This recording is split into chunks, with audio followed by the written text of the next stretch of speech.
Perkenalkan, saya Lisna Fauzia. Saya akan memberikan penyuluhan pertanian yang berjudul Cara Membuat Pestisida Nabati dari Daun Sirsak. Assalamualaikum Pak Bu semua. Hari ini kita akan belajar cara membuat pestisida nabati dari daun sirsak. Pestisida ini aman, murah, dan tidak merusak tanah maupun tanaman kita. Caranya gampang, Pak Bu. Ambil 1 kilo daun sirsak segar, lalu ditumbuk atau di blender sampai halus. Setelah itu campur dengan 2 liter air bersih, aduk rata, lalu diamkan sehari semalam sekitar 24 jam. Kalau sudah saring airnya, lalu tambahkan 1 sendok makan sabun supaya lebih menempel di daun. Pestisida ini bisa disemprotkan pada daun yang diserang oleh ulat, belalang atau kutu daun 3-5 hari sekali. Dengan cara ini kita bisa menghemat biaya, menjaga lingkungan, dan dapat mendapat hasil panen yang baik. Mari kita mulai mencoba di lahan masing-masing, sedikit demi sedikit, supaya kita bisa mengurangi ketergantungan pada pestisida kimia dan menuju pertanian yang lebih sehat dan berkelanjutan. Apakah ada yang ditanyakan? Ya, terima kasih Bapak atau Ibu Lisna. Hari ini kita akan belajar cara membuat pestisida nabati dari daun sirsak. Pestisida ini aman, murah, dan tidak merusak tanah maupun tanaman kita. Caranya gampang, Pak Bu. Ambil sekitar 1 kilo daun sirsak segar, lalu ditumbuk atau di blender sampai halus. Setelah itu campur dengan 2 liter air bersih, aduk rata, lalu diamkan sehari semalam sekitar 24 jam. Kalau sudah, saring airnya, lalu tambahkan 1 sendok makan sabun cair supaya saat disemprot bisa lebih menempel di daun. Pestisida ini bisa kita semprotkan pada tanaman yang kurang berat, belalang, atau kutu daun selama 3 atau 5 hari sekali. Dengan cara ini kita bisa menghemat biaya, menjaga lingkungan, dan tetap mendapat hasil panen yang baik. Mari kita mulai mencoba di lahan masing-masing sedikit, supaya kita bisa mengurangi ketergantungan pada pestisida kimia dan menuju pertanian yang lebih sehat dan berkelanjutan. Terima kasih atas perhatian Bapak Ibu. Semoga ilmu hari ini bermanfaat dan hasil panen kita makin baik tiap musimnya. Assalamualaikum Kak. Hari ini kita akan belajar cara membuat pestisida nabati dari daun sirsak. Pestisida ini aman, murah, dan tidak merusak tanaman, merusak tanah maupun tanaman kita. Caranya gampang Kak. Ambil sekitar 1 kilo daun sirsak segar, lalu ditumbuk atau di blender sampai halus. Setelah itu campur dengan 2 liter air bersih, aduk rata, lalu diamkan sehari semalam sekitar 24 jam. Kalau sudah, saring airnya, lalu tambahkan 1 sendok makan sabun cair supaya saat disemprot bisa lebih menempel di daun. Pestisida ini bisa kita semprotkan pada tanaman yang diserang ulat, belalang, atau kutu daun 3-5 hari sekali. Dengan cara ini, kita bisa menghemat biaya, menjaga lingkungan, dan tetap mendapat hasil panen yang baik. Mari kita mulai mencoba di lahan masing-masing sedikit demi sedikit, supaya kita bisa mengurangi ketergantungan pada pestisida kimia dan menuju pertanian yang lebih sehat dan berkelanjutan. Terima kasih atas perhatiannya Kak. Terima kasih Kak atas perhatiannya. Semoga ilmu hari ini bermanfaat dan hasil panen kita makin baik setiap musimnya. Saya mau bertanya Kak, apakah pestisida ini dapat langsung digunakan atau dibuangkan? Sebaiknya didiamkan dulu supaya zat-zat aktif dari daun sirsak yaitu asitogenin bisa lebih aktif. Juga kalau langsung disemprotkan nanti pestisidanya tidak bakal berhasil secara maksimal dan apakah Kakak paham? Sangat paham.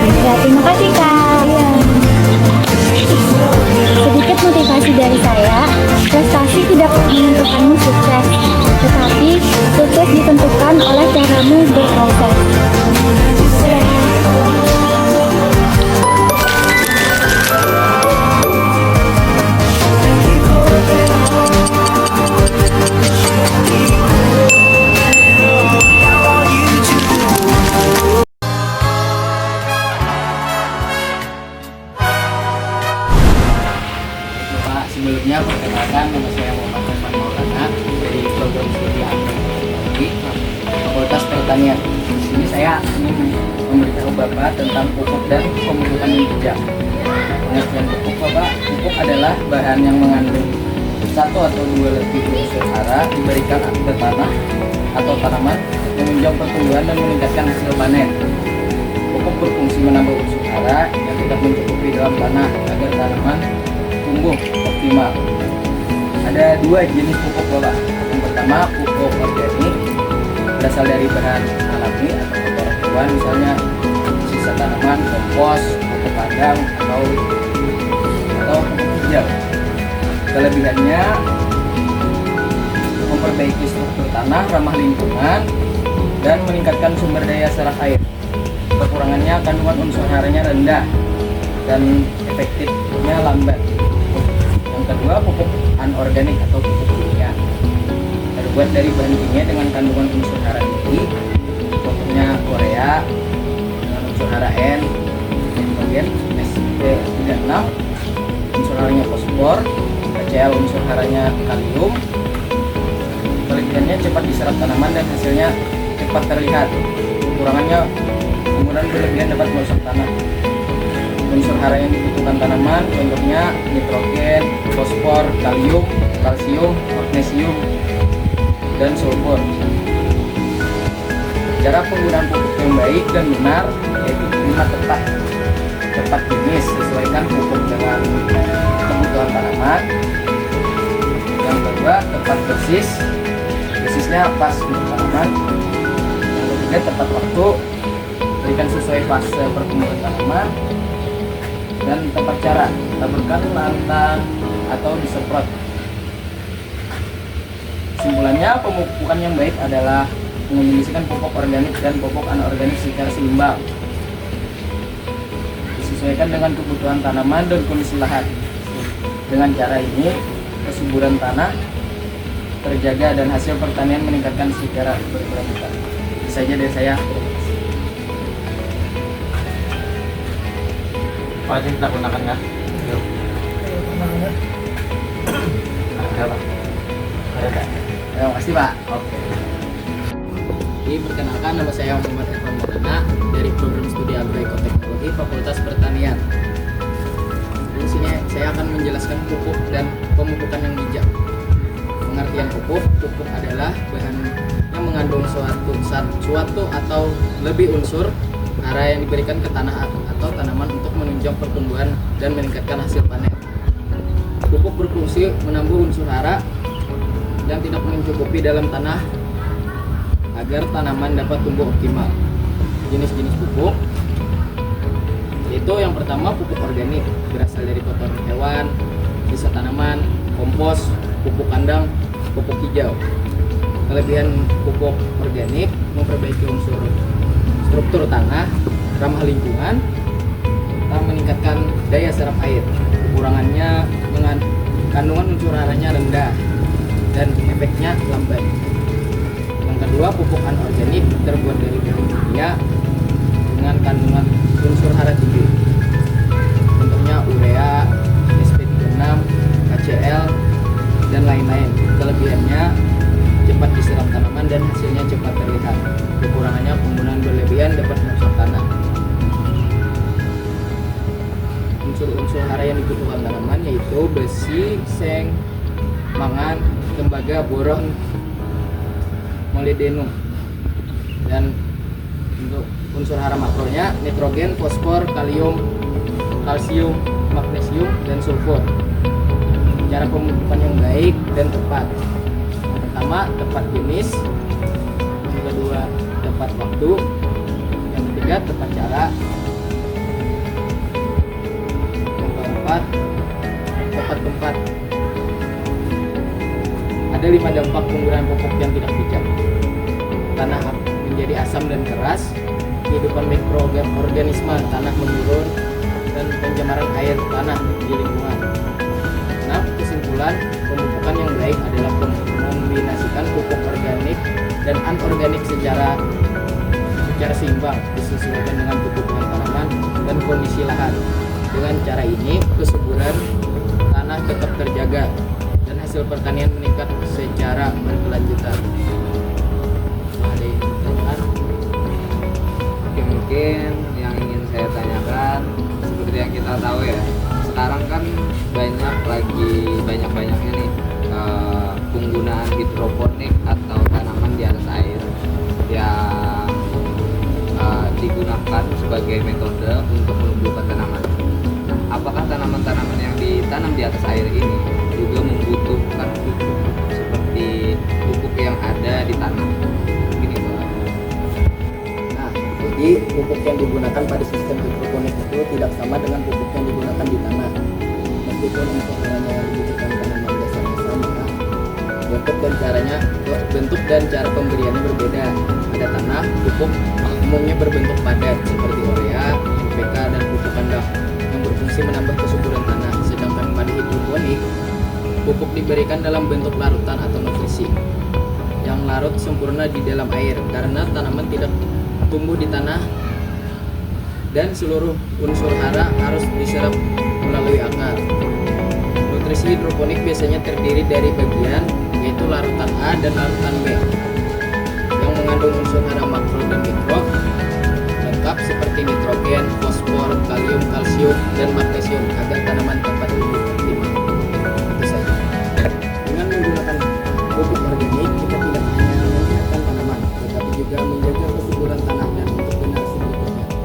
Mari kita biasakan mengolah limbah pertanian menjadi pupuk organik, murah, mudah, dan bermanfaat besar bagi pertanian berkelanjutan.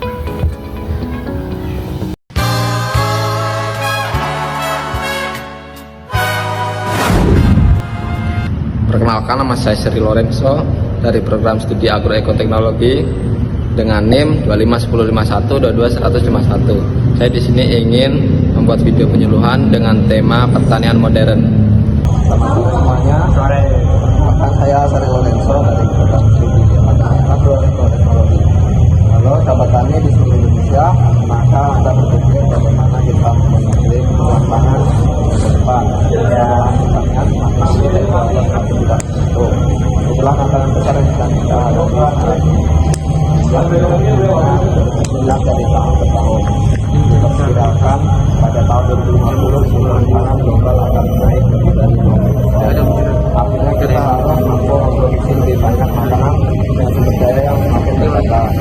Namun jangan khawatir, dengan tantangan itu pertanian modern hadir sebagai solusi dengan memanfaatkan teknologi inovasi dan pengetahuan ilmiah.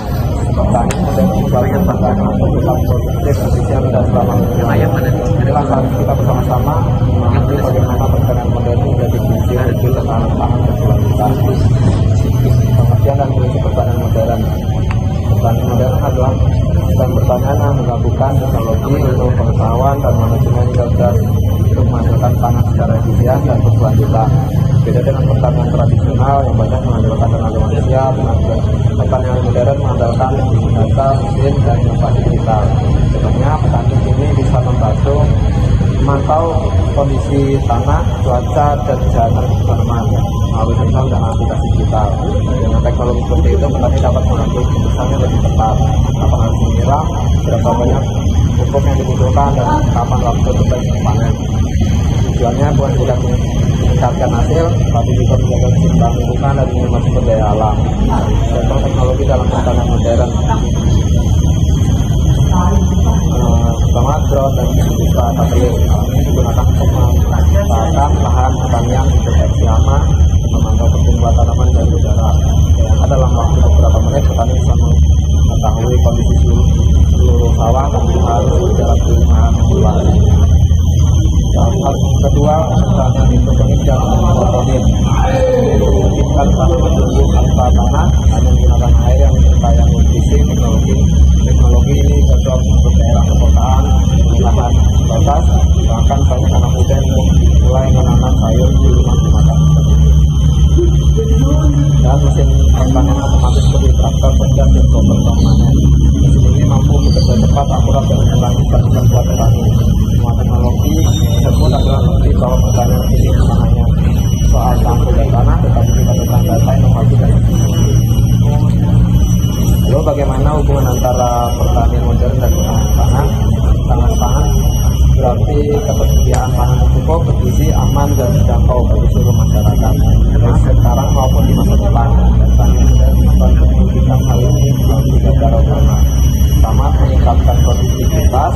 Teknologi memungkinkan petani menghasilkan lebih banyak panen dengan lahan dan air yang sama. Kedua, berkelanjutan lingkungan dengan menggunakan pupuk dan air yang efisien membantu meningkatkan pertanian yang aman dan lestari.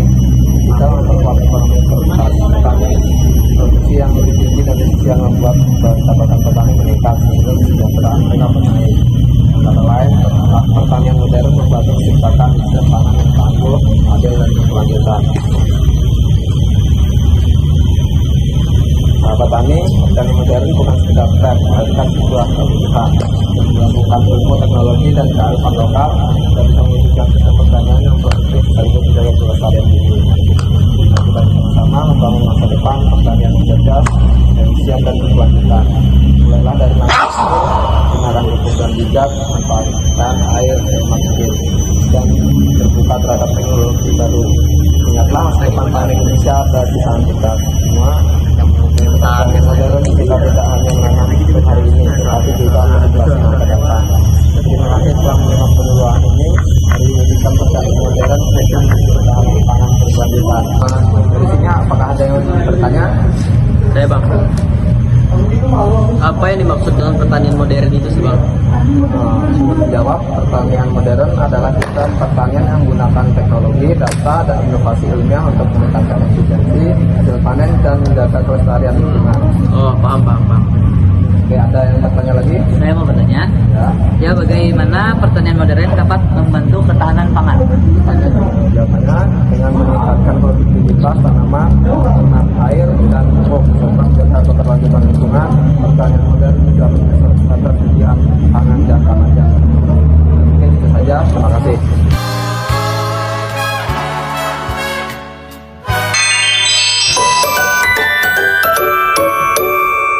Assalamualaikum warahmatullahi wabarakatuh. Halo semuanya, perkenalkan nama saya Fitriana Nur Solekah dengan NIM 25105122220007 dari program studi Agroeko Teknologi.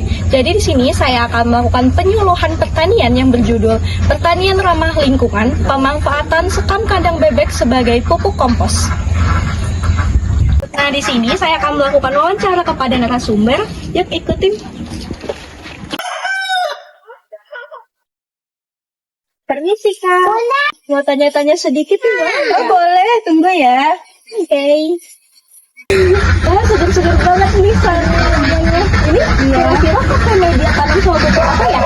Oh ini kita pakai media tanam pupuk organik. Itu aja sih masih pantas, dia seger-seger banget sayurannya. Ini ada beberapa jenis tanaman ya. Oh ini yang ada di sini ada 3 jenis, ada buncis, kacang panjang, sama timun. Wow, beragam ya. Iya. Nah dari tadi nih Saltok ada suara-suara bebek di sana. Itu jenis bebek apa ya? Itu jenis bebek petelur. Boleh saya lihat ke sana? Oh boleh. Ayo kita lihat. Itu bebek. Ini alas bebeknya pakai dari sekam ya? Iya betul, kita pakai sekam di alas bebeknya biar bebeknya itu telurnya bersih.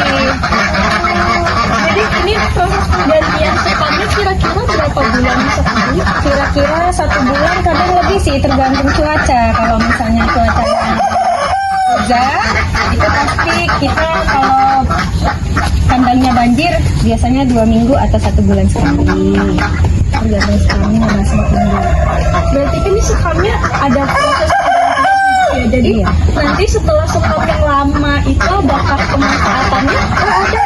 Kita gunakan sebagai pupuk kompos. Biasanya kan yang itu tadi ada lihat tanaman kita itu salah satunya pakai media tanam ini. Oh iya, kebetulan nih saya nih ada nih baca-baca berita-berita atau informasi. Jadi tuh dari sekam ini Jadi bisa dimanfaatkan sebagai pupuk kompos menggunakan beberapa bahan-bahan ya. Nah, gimana nanti kita coba pembuatannya ya? Oh iya benar. Di sini saya akan memulai proses pembuatan pupuk kompos yang berasal dari sekam kandang bebek. Nah, ini adalah alat dan juga bahannya. Nah, di sini saya sudah bersama beberapa audiens yang akan membersamai saya dalam proses pembuatan pupuk kompos yang berasal dari sekam kandang bebek. Sekam yang berasal dari kandang bebek ini sebenarnya sangat bagus sekali untuk tanaman karena sudah mengandung nitrogen, fosfor, dan juga kalium yang sangat baik bagi tanaman. Namun, karena sudah tercampur oleh kotoran dari bebek, yang mungkin kotoran bebek itu mengandung amonia yang berasal dari pakannya. Oleh karena itu, jika langsung digunakan pada tanaman, maka sekam kandang bebek ini akan menimbulkan efek panas pada tanaman. Oleh karena itu, perlu dilakukan proses fermentasi agar ia tidak panas lagi pada tanaman. Oke, saya mau bertanya ya. Itu yang perlu saya tanyakan ini masalah pembikinan pupuk organik yang dari kotoran ternak bebek dan juga jenis bahan-bahan yang lain. Nah, yang saya perlu tanyakan itu supaya saya sendiri nanti bisa bikin itu bahannya apa-apa aja dan perbandingannya berapa. Terima kasih untuk penjelasannya. Saya akan menjawab pertanyaan yang berasal dari audiens, yaitu mengenai bahan-bahan apa saja yang akan digunakan dalam proses fermentasi ini. Jadi, bahan yang pertama ini ada M4, lalu ada larutan gula merah, ada daun-daun kering, dan juga di sini ada sekam yang berasal dari kandang bebek. Nah, untuk perbandingannya sendiri itu adalah 2:1. Jadi, untuk gula merahnya ini 2 dan ininya 1. Jadi, perbandingannya adalah 2:1. Seperti itu. Oke, terima kasih atas penjelasannya ya mengenai pupuk kompos. Yang selanjutnya tadi berapa lama kompos setelah dibikin itu bisa digunakan untuk pemupukan di tanaman. Nah iya, jadi untuk berapa lamanya itu tadi sekitar 3-4 minggu. Namun sambil dicek untuk berkala selama 3-5 hari untuk dicek apakah masih menimbulkan aroma bau dari pupuk kandangnya atau tidak. Karena kemungkinan jika masih menimbulkan aroma dari pupuk kandang, maka itu masih panas bagi tanaman. Terima kasih, sangat jelas.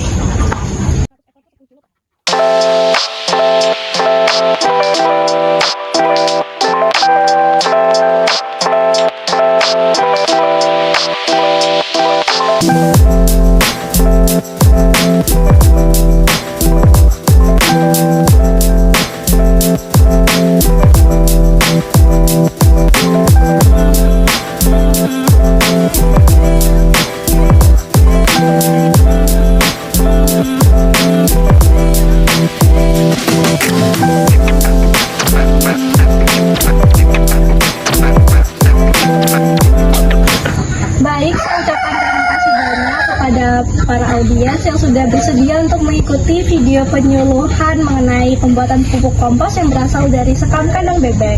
Nah, ini adalah hasilnya, bisa ditunggu dari sekarang sampai 3-4 minggu ke depan, barulah bisa digunakan sebagai campuran pupuk media tanam.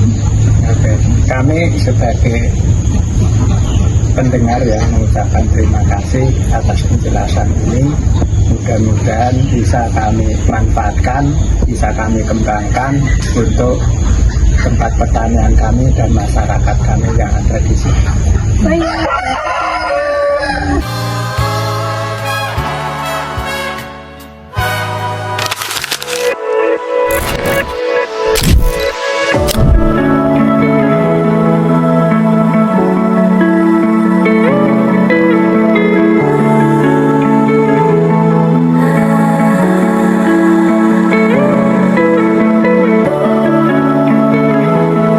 Perkenalkan, nama saya Paulina Rusli, Prodi Agroekoteknologi Fakultas Pertanian Universitas Mumpung Mangkurat. Jadi di sini saya ingin menyampaikan tentang Cara pembuatan serta penggunaan pestisida alami menggunakan kulit bawang merah dan kulit bawang putih. Tentunya saya sebagai anak kos ataupun ibu-ibu pasti sering mengupas bawang dan kulit bawangnya langsung dibuang. Adanya pestisida nabati ini, kita dapat memanfaatkan kulit bawang merah dan kulit bawang putih ini bisa dijadikan pestisida nabati. Nah, apa itu pestisida nabati? Pestisida nabati adalah pestisida alami yang terbuat dari tumbuh-tumbuhan. Nah, contohnya ini salah satunya kulit bawang merah dan kulit bawang putih. Cara pembuatan pestisida nabati ini juga sangat mudah dan bisa kita lakukan di rumah sendiri. Ini saya sudah membawa contoh pestisida yang saya buat di rumah dengan menggunakan kulit sisa-sisa dari bawang putih dan bawang merah. Kenapa kulit bawang merah dan bawang putih itu bisa dijadikan sebagai pestisida nabati? Yang pertama, kulit bawang merah itu mengandung senyawa flavonoid dan saponin yang bersifat anti jamur dan bakteri. Sedangkan kulit bawang putih mengandung alisin yang dapat mengusir serangga dan menghambat pertumbuhan jamur serta bakteri. Jadi kegunaan pestisida nabati yaitu sebagai pengusir hama, jamur, serta bakteri pada tanaman. Nah, tentunya mungkin sebagian banyak ibu-ibu pasti suka bertanam. Jadi bisa digunakan tanpa kita membeli pestisida kimia. Untuk cara pembuatan sangatlah mudah.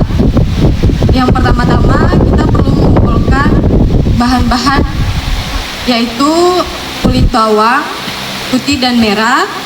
Yang kedua, menyiapkan air. Jadi kulit bawang putih dan bawang merah ini kita masukkan ke dalam air sekitar 1 liter. Untuk kulit bawang dan merahnya ini tergantung dengan kebutuhan kita. Bisa segenggam ataupun kalau misalnya tanamannya banyak ya bisa sebanyak mungkin. Jadi yang kedua yaitu direndam di dalam botol seperti ini dan ditutup sekitar semalaman. Untuk hasil yang lebih baik sekitar 48 jam.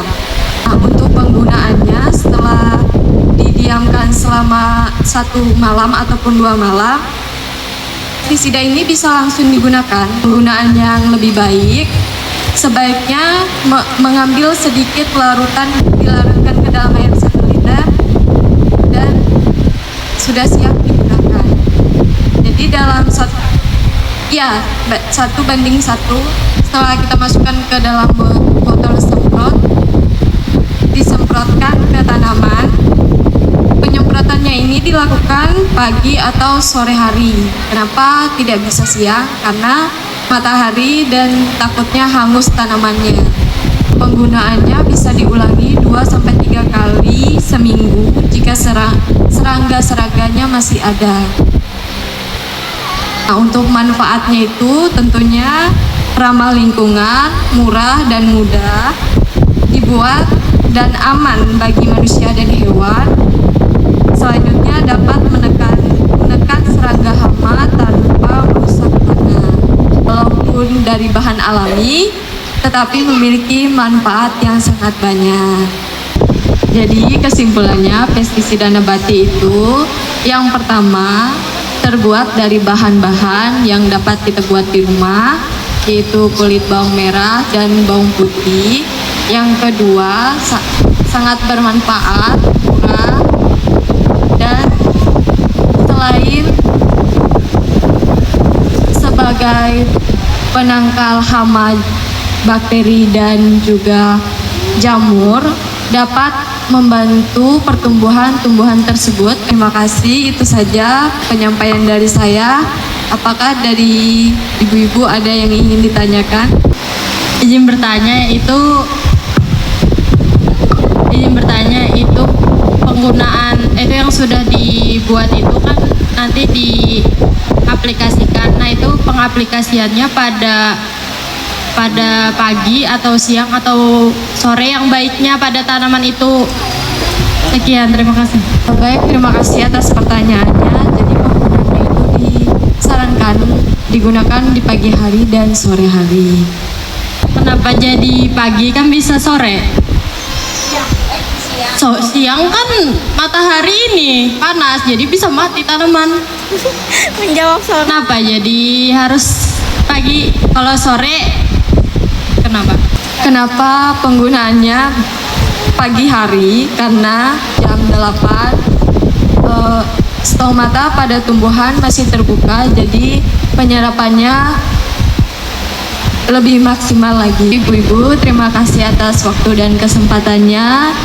Bila ada salah kata dan laku, saya mohon maaf. Selamat sore.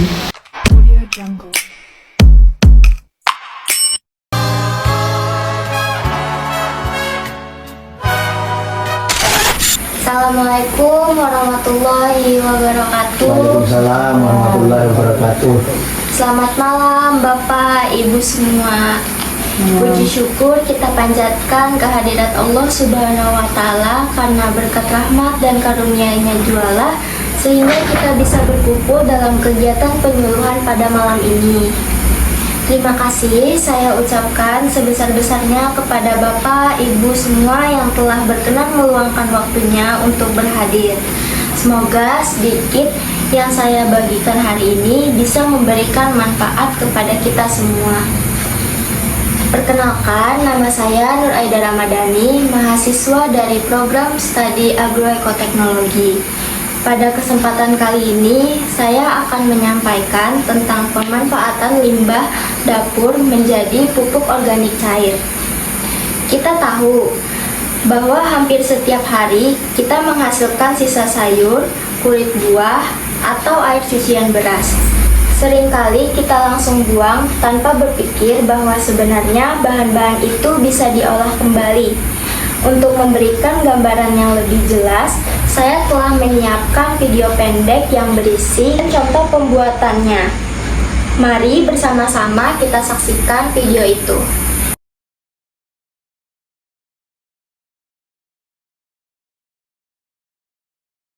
It's all gonna be good. Don't worry about nothing, don't worry about nothing, nothing now. It's all gonna be good.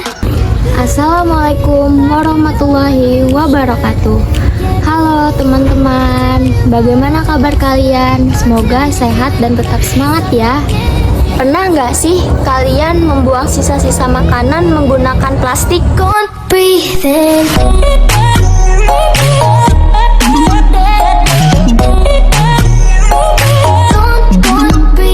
Hayo, siapa yang masih buang sisa-sisa makanan menggunakan plastik? Kalian tahu nggak? Kita membuang sampah makanan dalam plastik itu berdampak buruk loh bagi lingkungan. Kenapa sih bisa berdampak buruk bagi lingkungan? Karena penguraian bahan organik dalam keadaan tanpa oksigen dapat menghasilkan gas metana. Jadi apa sih gas metana itu? Gas metana merupakan salah satu jenis gas rumah kaca yang mudah terbakar. Lebih baik sampah makanan atau sampah organik itu kita jadikan pupuk organik cair. Cukup pakai sisa sayur, sisa buah, kita bisa ubah jadi nutrisi alami buat tanaman. Nah, cara sederhana bikin pupuk organik cair dari limbah dapur. Yang pertama, siapkan wadahnya, siapkan kulit buah, air cucian beras, ini kayak akan B1, bisa bikin akar jadi cepat bertunas. Ada air dan larutan gula merah, bisa jadi makanan untuk mikroba tanah. Langsung aja kita campurkan semua bahan di dalam satu wadah. Sometimes you might fall on your way. Throw your head up, you get down when things don't fall into place. Lalu diamkan selama 7 hari. Lost and confused and thinking that you can't take anymore. Setelah difermentasi 7 hari, ini adalah hasil yang kita buat sebelumnya. know that you Ini bisa digunakan langsung worry about nothing, oh, it's all ke tanaman kita. nothing, don't worry about nothing, nothing. Now it's all gonna be good. So breathe like you know you. Setiap kali kalian menyiram tanaman, jangan lupa kocok terlebih dahulu ya. Like it's suffocating, feel the sunlight on your skin. Keep your heartbeat beating. Go on, breathe in. Go on,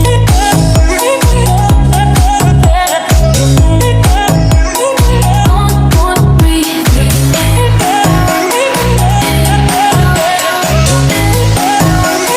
Go on, breathe in. Take a look around here right now, you remember this time. Cause you only got the moment to own it while you're alive. Taking it all in one blink at a time. Just let it be and you will see everything will align. Tadi saya lihat dalam video fermentasinya selama 7 hari. Apakah bisa lebih lama lagi daripada 7 hari? Bagaimana Mbak? Biasanya sekitar 7-14 hari sih Pak. Jadi tergantung suhu dan bahan apa saja yang kita gunakan. Tanda pupuknya siap dipakai itu biasanya baunya agak asam segar, kemudian warnanya berubah menjadi kecoklatan. Apakah bisa dipahami? Bisa. Baik, apakah ada yang masih ingin ditanyakan Bapak, Ibu? Silahkan. Berapa lama bisa disimpannya, Mbak? Biasanya kalau disimpan dalam wadah tertutup, rapat dan di tempat teduh bisa tahan sampai 3 bulan, bahkan lebih. Yang penting jangan terkena sinar matahari langsung ya, biar mikroorganismenya tetap hidup. Apakah sudah terjawab?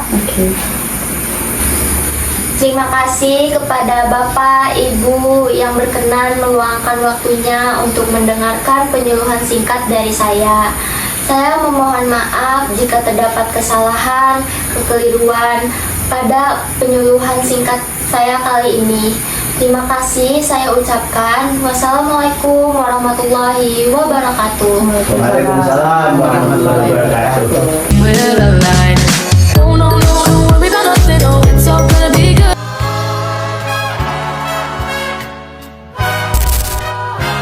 A billion could never buy. We gonna party like it's 30-12 tonight. I wanna show you all the finer things in life. So just forget about the world we got tonight. I'm coming for ya, I'm coming for ya. Halo semuanya, perkenalkan nama saya Rafayona Putri dengan NIM 251051222038. Saya dari Prodi Agroekoteknologi Universitas Lambung Mangkurat, ingin mengerjakan tugas penyuluhan bahasa Indonesia. Perkenalkan nama saya Rafayona Putri, saya dari Universitas Lambung Mangkurat, ingin melakukan penyuluhan tentang topik perawatan kacang panjang menggunakan pupuk organik. Manfaat pupuk organik sendiri adalah memperbaiki struktur tanah dan meningkatkan daya ikat air, menyediakan unsur hara makro dan mikro secara bertahap, meningkatkan aktivitas mikroorganisme tanah, menekan pertumbuhan penyakit akar dan meningkatkan ketahanan tanah. Materi tentang panjang menggunakan pupuk organik. Pupuk organik sendiri mempunyai manfaat, yaitu memperbaiki struktur tanah dan meningkatkan daya ikat air, menyediakan unsur hara mikro dan makro secara bertahap, meningkatkan aktivitas mikroorganisme tanah, menekan pertumbuhan penyakit akar dan meningkatkan ketahanan tanaman. Jenis pupuk organik yang digunakan biasanya adalah pupuk kompos, pupuk kandang, dan pupuk cair organik. Pupuk kompos terbuat dari sisa tanaman jerami dan daun-daunan. Pupuk kandang diperoleh dari kotoran ternak sapi, kambing, atau ayam yang telah matang. Dan pupuk cair organik atau VOC hasil fermentasi dari bahan organik seperti limbah dapur, bahan busuk, atau uret ternak. Cara aplikasi pupuk organik pada tanaman kacang panjang adalah persiapan lahan, penanaman, pemeliharaan tanaman, pengendalian hama dan penyakit. Persiapan lahan, olah lahan sedalam 20-30 cm, campurkan pupuk kompos atau pupuk kandang sebanyak 2-3 ton saat pengolahan tanah. Penanaman lubang tanam dibuat dengan jarak 40-50 cm. Masukkan pupuk organik matang sekitar segenggam atau 200 gram per lubang. Pemeliharaan tanaman, lakukan penyiraman rutin pagi dan sore hari. Berikan VOC seminggu sekali dengan cara menyemprotkan pada daun atau menyiram di sekitar pergerakan dosis 10 ml air. Lakukan penyiangan gulma dan penggemburan tanah secara berkala. 4. Pengendalian hama dan penyakit. Gunakan pestisida nabati dan bahan alami seperti daun sirsak atau bawang putih. Keuntungan, tanaman kacang panjang yang dipupuk secara organik biasanya memiliki hasil panen yang stabil, rasa lebih segar, dan lebih tahan lama setelah dipanen. Setelah itu, biaya produksi lebih rendah karena petani dapat membuat pupuk sendiri. Terakhir, kesimpulan. Penerapan pupuk organik pada budidaya kacang panjang tidak hanya meningkatkan produktivitas tanaman, tetapi juga menjaga kelestarian lingkungan dan kesuburan tanah. Dengan demikian, penggunaan pupuk organik merupakan langkah tepat menuju pertanian berkelanjutan.